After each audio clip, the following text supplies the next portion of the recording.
Again, thank you so much for your time. I know how busy you are traveling. Oh, thanks to you, really. It's been a great time, and your invitation is coming into a fantastic moment.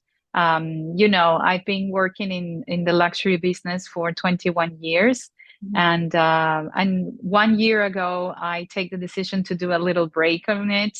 So Mhm. it's been a fantastic time for, learning more, having the time to upgrade, to update, to learn more about the business, to being able to travel. Yeah, So it's been an enriching time and to be ready for, new projects and new ideas to come. that's great.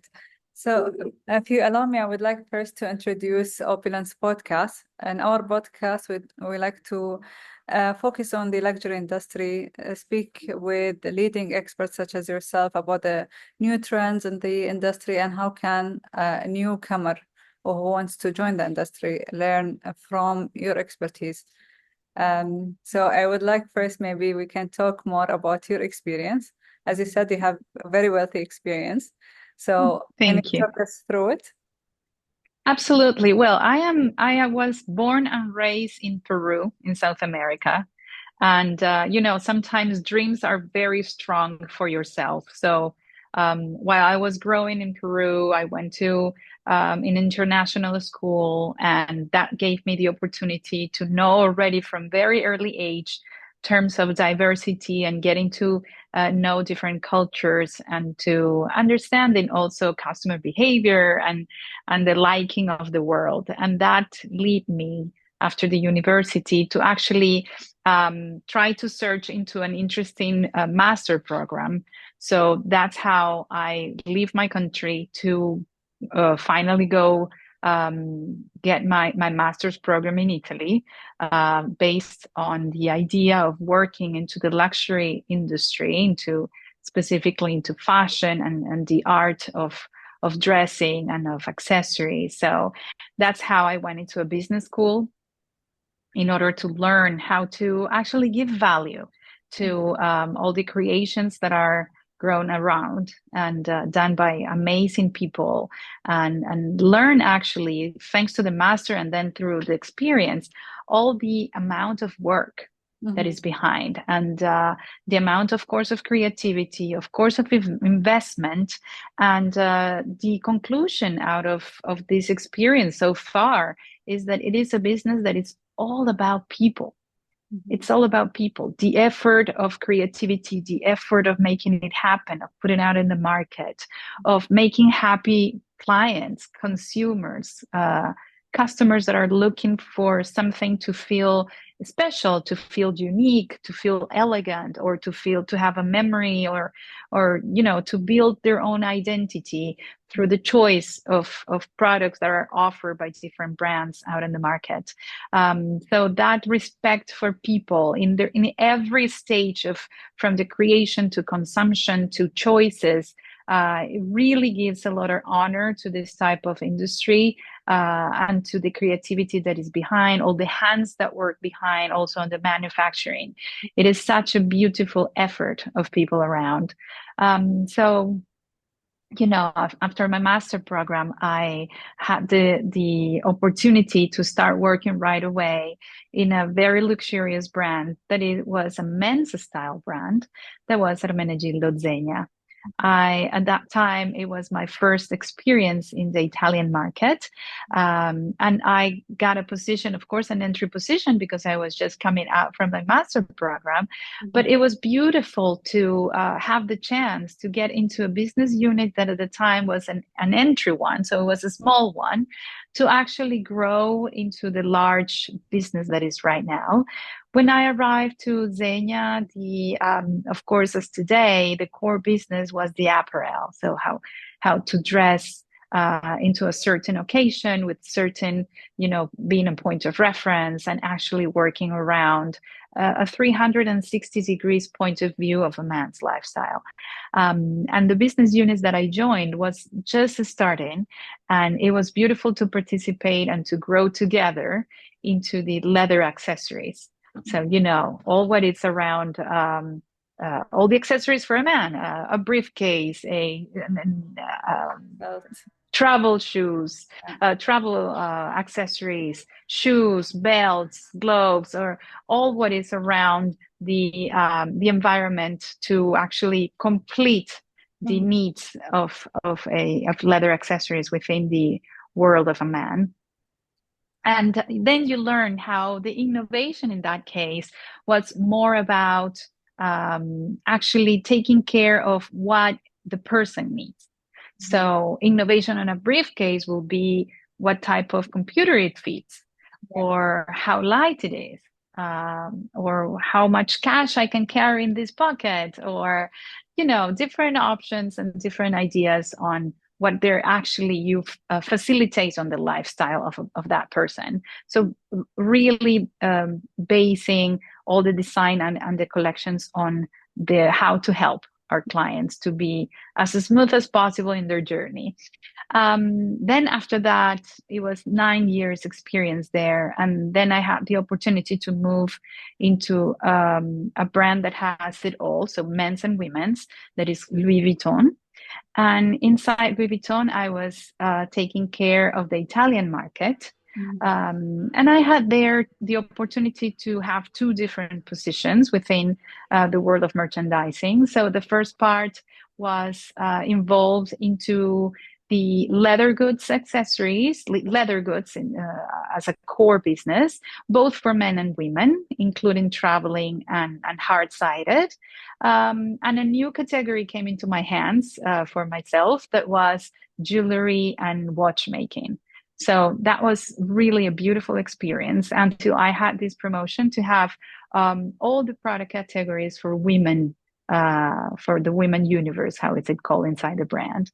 And that was, of course, again, another opportunity to learn and to move farther into a beautiful situation of actually learning on how to deal with a wardrobe for a woman from the A to Z, taking care of all the categories and doing all the trunk show events in order to actually do our best of our collection to serve our clients and to give an opportunity for them to actually look at the 360 degrees offer of our brand. And that was beautiful as well. And the third business model that I was able to participate with was Marni, which was actually an explosion of creativity. So building the collection next to the designers, trying to do our best and growing a brand that started mainly as apparel. And in this case, it was trying to go into the accessories business in a strong way. And that was the purpose of my presence, actually go into a direction that will lift the brand both in two different categories. So I was in charge of accessories for women. And at the end, I also carried women and men's. So it's of course, taking results up into a certain extent takes time. So that's why projects were, of course, dedicated on different specialties. One was collection merchandising, and then in a different way as a retail merchandiser. Grace, I want to ask you something. How was the transition between male wear to women wear? How was it, and what is your kind of intake of both? Yes, well, actually, it was very smooth because the learning of the manufacturing, it depends on how much curiosity you have. Because as a merchandising, the product strategy has to match the brand strategy. So the best thing to do is actually to understand who are you speaking to? Who is your client? And put yourself on those shoes. So try to relate as fast as possible. And at the same time, try to understand the goals of the brand and make that match together. So part of really putting yourself in the other shoes and learning about the market as fast as possible will facilitate the passage from one to another. Getting close to the market also, going to the stores, going to the factories, in the case of Zegna, of course, I had the opportunity to go directly to the factories, to the trade fairs, and to really learn, with my own hands, how the manufacturing process was, what was the details that will make something softer, something more structure. So, of course, with the help of the teams, it was very nice to learn and then to transfer into a manufacturing part also in women's. In my case, the path was very smooth as well because it was through leather accessories. So that was very nice. But in any case, in both cases, like from Zegna to Vuitton, there are companies that really care about their employees. So in the case of Zegna, for example, even though I was in charge of leather accessories, I also, as a part of the training on the corporative side, I had the chance to go to the factory and actually see how they will do the trousers, the shirts, the elegant tuxedos, and you really feel involved on how your categories complete that magic that is coming out from the factories. True, true. Even like for us as a consumer, when we get the chance to go and visit the manufacturer, we build this kind of emotional connection with the brand and of course with the product as well. It's true. It's true. And seeing how it transforms from a piece of leather to actually bringing out a functionality with such mastery, it really becomes magic to my eyes. I have a question for you. So usually merchandising managers consider it the coolest role within fashion industry. Because as you said, you link between the creativity, the design, and also the consumer and sales. How much creativity and data analysis do you require in your day-to-day activities? Well, merchandising is super cool indeed.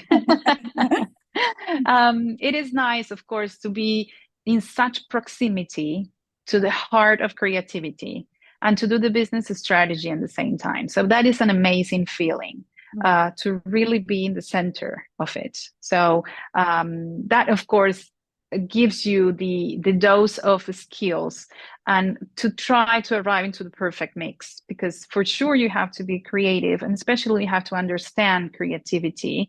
But the main role, of course, is to learn about the market, to search for market opportunities, and to actually give the scheme or the different paths and the possible business opportunities to the creative department in order to make room for their own creations to actually gain market in the global space. So for one series of time, it's all about organization. So organizing what is your collection about, what is the brand about, what are the opportunities in the market, to observe, to actually understand what is going on in the market and which are the new opportunities that you can capitalize.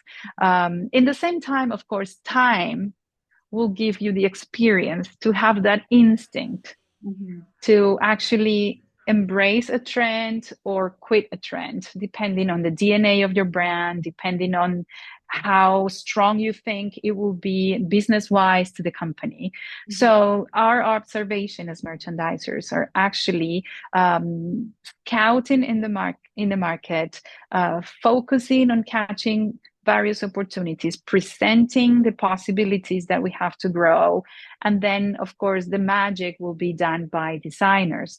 But at the same time, since you walk together with the design office to actually launch a collection, it is important to understand what are the designers putting out from their soul, because merchandisers are actually arriving to conclusions thanks to analysis of the market, thanks to the sales, thanks to the fact that you have outside.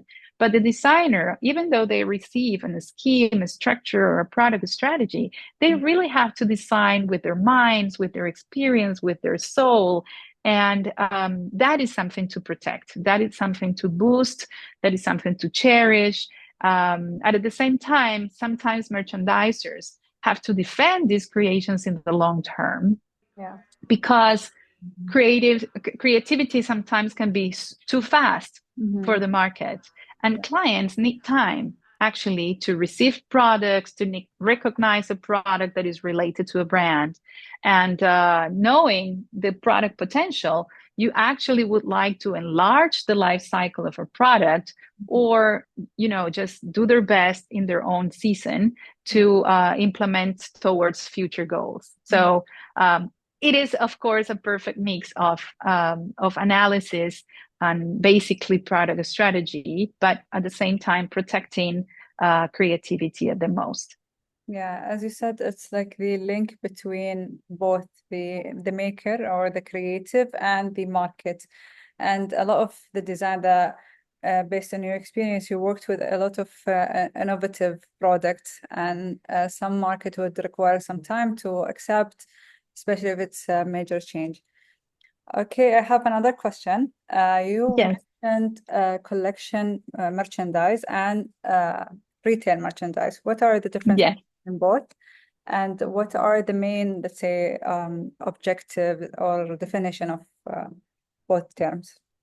Yes. Well, sometimes in our industry, job labels and job descriptions are not always aligned because basically, depending on the nature of the brand or how the brand grew and where it is the starting point, brands will grow differently. So they will start giving themselves a business model or a just the nature of the organization will be different. So in that case, sometimes the description of the job itself can change the name. Specifically for merchandisers, collection and retail, it is, I would like to say, a very easy difference because the collection merchandiser will actually build together with the creative office the collection itself. So the collection merchandiser will do the product strategy, will do the framework for designers to start working into a concrete scheme of a collection. So a collection merchandiser will give a number of models for the season, will try to differentiate in the type of functionalities. Or let's give an easy example. If you are working with shoes, you will say how many sandals, how many boots, how many sneakers, how many pumps, which height of the heel possibly, in order, because as a product strategy, we're trying to arrive to a specific market, to a specific community. So if your brand is starting into a city, you want to serve probably that city and the consumer behavior of that specific market. If your brand is a global brand, you would like, of course, to serve to more groups. So you will have a more extended number of models. So there is where the collection merchandiser will analyze the market, will understand how things are working out, understand the sales within your brand, and of course, try to create the scheme so the creative department can start working on it. Then, of course, when that'll be launched, you will put everything in order, product codes and everything, in order to start a showroom moment where buyers will come to buy. In the case of retail merchandiser, the retail merchandiser starts when the collection is done.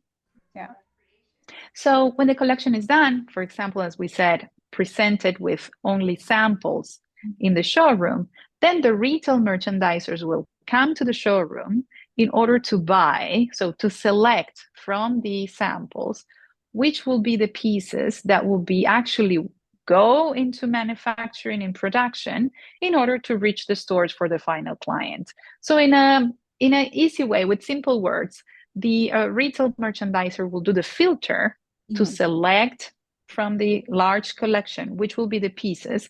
And then the main goal will be actually push and boost sales from the stores to the clients. So they will be in charge, retail merchandisers will be in charge of course, buying, monitoring the deliveries, work together with visual merchandisers to put together that in the stores, train their sales associates in order to know about the product, and of course to boost sales and try to make what it's called technically the sell through. So all the products must be sold to a client, and that there is the moment when you team up with several teams around. So you will work with clienteling to do events. You will work with the training program and everything that will be around of supporting sales. Speaking about collection merchandise and designing a collection, we see sometimes most of the brands release certain product at the same time. So how does it happen? Like speaking about shoes, for example, we notice ballerina is coming everybody release it at the same time. So what is your insight on that? Yes, so there is, of course, a lot of benchmark and a lot of, we said, of marketing observation. And when you have around the flavor of what is coming out in different brands, of course, you have to take care of the competition arena, how the brands around you are playing, what they're launching, in order also to not lose opportunities on your own side of your brand. At the same time, there are a lot of trend projections and specialized websites that will understand what is the feeling of the market and will propose ideas on how the society is changing. So, when it is a very energetic time, they will probably propose more athletic shoes and more, active shoes. When it is more of a steady time, it is more, ballerinas and something more cozy and that will be the flavor of the market. So, but what is very important, and that is something that actually both collection merchandising and retail will do, because collection merchandising will gather ideas to actually put them together in the future product strategy. Retail merchandising will collect ideas because that will guide their future buying. If it is the time for ballerinas, and in my previous collection, I didn't buy ballerinas, I totally have to include it in the next purchase of the season. So both roles will have to monitor the market and understand what is cool in the market. So to propose it to your clients through your brands. Sometimes your brand already has it, so you want to have a second model. So you want to enlarge the offer on something that is very strong in that moment. In the case of the future collections, you would like to understand which is the trend that you would like to run. Is it part of your DNA? Is it something that can start in your own brand? Or it's something that it's too far from your nature and you don't want to run? That is a collection merchandising strategy together with creativity in order to understand what your brand would like to look like. Of course, business-wise, it is important to see if there is a business opportunity in the market, you would like to participate with a little piece of share. And that is where creators, with creativity, with designers, they will put together those brand identity codes that will make that trend be part of your brand. So there is an example, for example, on how you identify an opportunity in the market, present it to your designers. You're taking care of the business, and the designers will build the product itself in order to blend into the brand instead of looking like something that is just new on top of it. So that is the type of collaboration that is optimal for the brand.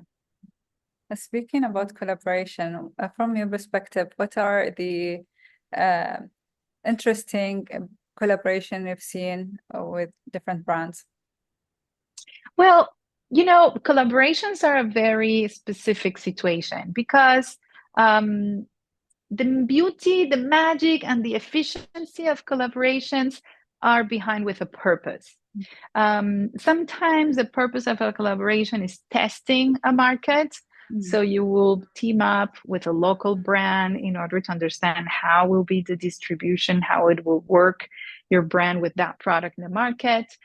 Sometimes the idea is just to show your strength as creativity. So you will actually put out something that will break on your own boundaries of your collection and will really be out in a very loud way in order just to show your hand craftsmanship and to go out in a bold way.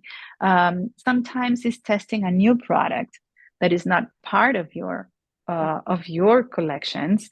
And for example, you will team up with Birkenstock and try to understand if those type of sandals can work also with your brand.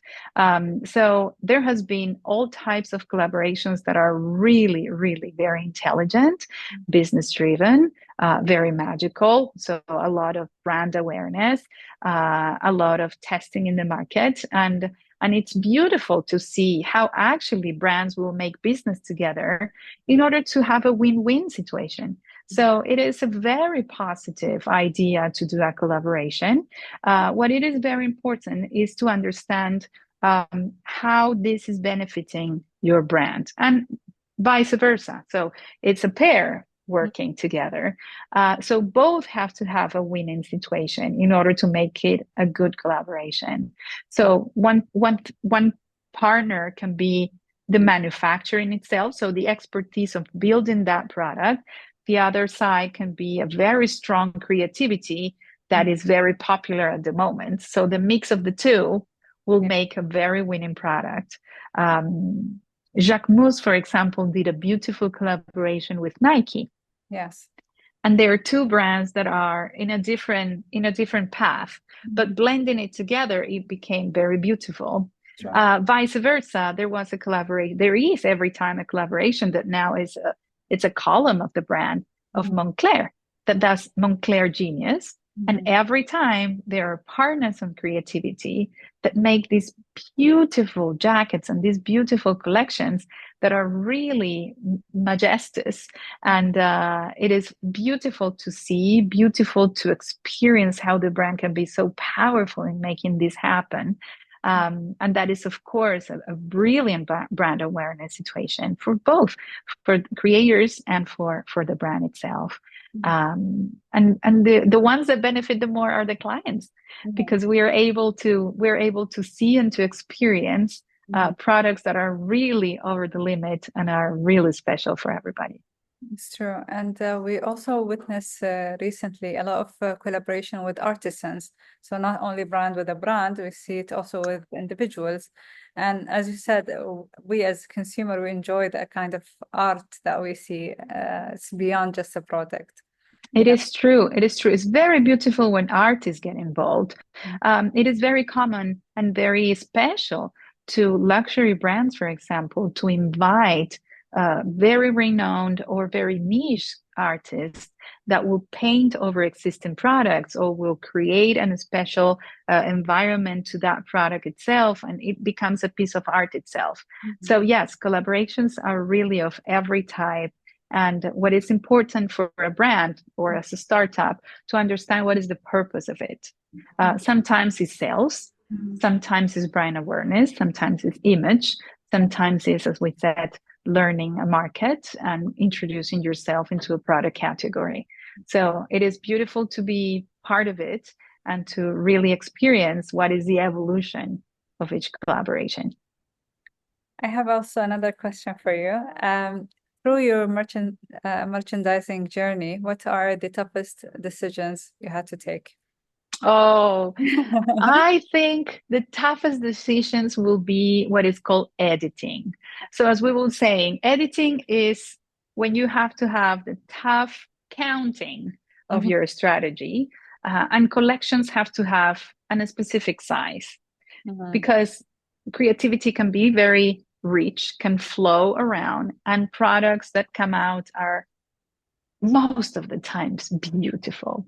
But then there is a tough moment that you have to team up together, creativity, merchandisers, and decide, okay, the collection became too large. We have to narrow it. And you take decisions like, okay, let's save this one for the next season, or let's just keep it for a special launch. And that decision of what is actually becoming public and what is instead staying Yeah. in our prototype side or our sample side, and it will be stay public, not yet public. That is a tough moment, because you would like to, make every product a superstar, and every product should be, bestsellers and in the hands of everybody. But at that point, that is the tough business decision, that you have to protect the collection and protect the product, because something that it is very important to explain, especially to designers, that of course, like we said before, they put their soul and their knowledge on doing product. That we sometimes, as merchandisers, we have to protect creations and protect collections. Yeah. Specifically taking out products, because as we said, even though 100% of the products of the collection are beautiful, buyers come into the showroom with a specific budget. Yeah.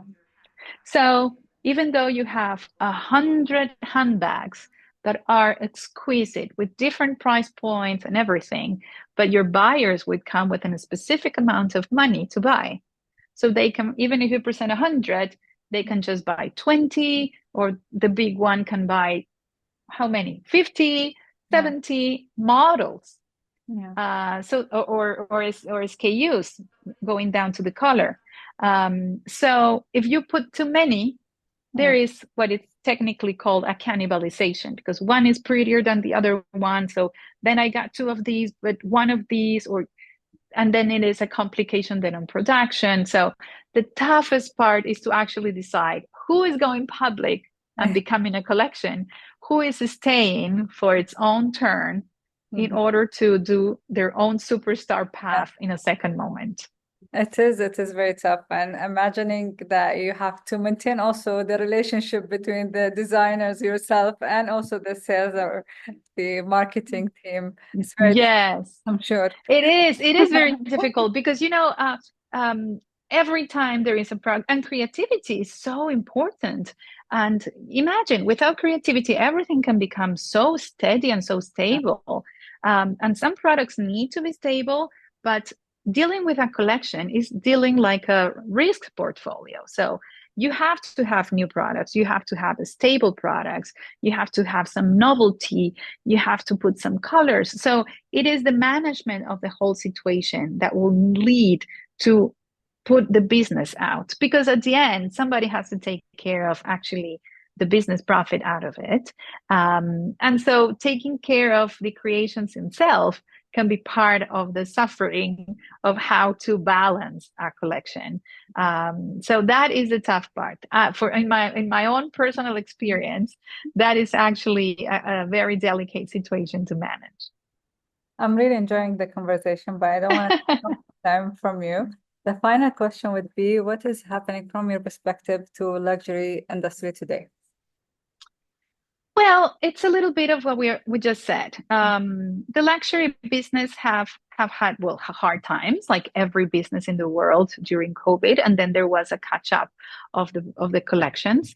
Right now, there has been, of course, a recalibration of products, of pricing, of manufacturing. There has been, of course, a rethinking of many things, especially in the part of the innovation. Sometimes things have had taken the same path for everybody. So there has been some of the products that has been too much standardized, probably brand by brand, as we said before, taking advantage of the product opportunity, of the market opportunity, but creativity probably has been a little bit flattened in some cases. What is true as well is that markets are very various. So the biggest is the brand, the more you reach people that are different from themselves. So it is hard, of course, to understand how every market and every group of people is behaving. The clients that are coming from the heritage part of the brand probably are there behaving the same, and probably at the same time, that is the part of the business that it keeps on going in the same way. But the part of the business that needs to be added in order to grow are new customers or younger generations that need to be served in a different way. So these are the generations, or the type of client that comes as new client inside the brand that needs to be understood in a different way from the traditional type of client. So probably we need a little bit of time to pay attention on which is the new customer behavior on this new group of people that would like to belong and that we're searching for a specific innovation, a specific part of sustainability and caring of products and manufacturers behind to actually try to capture that scene and to make the brands grow in a healthy way. Great. Thank you so much again for your time and the useful insights. Oh, thanks to you, Afra, for the invitation. It's been a pleasure. And I really wish you all the best on your future podcasts. Thank you so much. Thank you again and have a lovely My pleasure. Bye-bye. Okay. Thank you. Bye.